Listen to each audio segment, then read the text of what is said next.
15 July 2021లోనే ఒక notification ఇచ్చింది ఈ ప్రాజెక్టులన్నీ కూడా కేంద్ర ప్రభుత్వ కేఆర్ఎంబీకి అప్పచెప్పాలని. కానీ దాన్ని తీవ్రంగా అప్పుడు మేము దాన్ని వ్యతిరేకించాం. మీరు డైరెక్ట్గా కేఆర్ఎంబీకి అప్పచెప్పడానికి వీలు లేదు అని.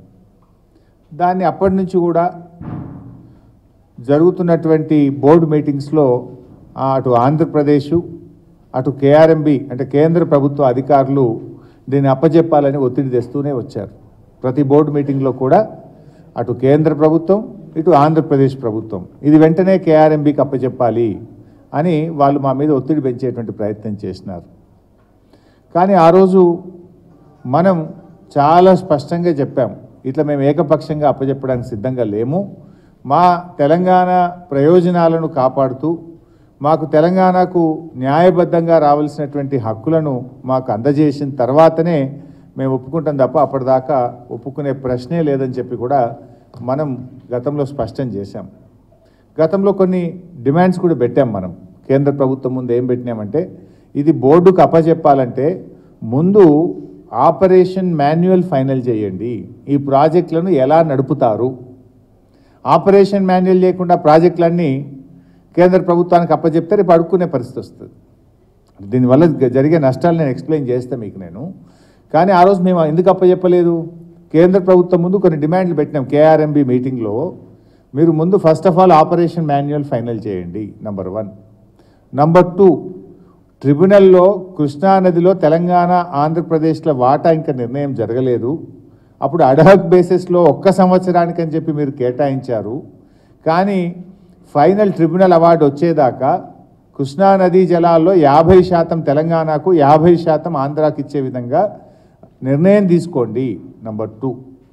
నంబర్ 3, మనకు శ్రీశైలం ప్రాజెక్టు మంజూరు చేసినప్పుడు ప్లానింగ్ కమిషన్ ఏం చెప్పిందంటే 264 టీఎంసీని నాగార్జున సాగర్ ప్రాజెక్టుకు మనం శ్రీశైలంలో హైడల్ జనరేషన్ చేసి నాగార్జున సాగర్కు కిందికి విడుదల చేయాలని చెప్పి planning commission of India Srisailam project మంజూరు చేసినప్పుడు చెప్పింది.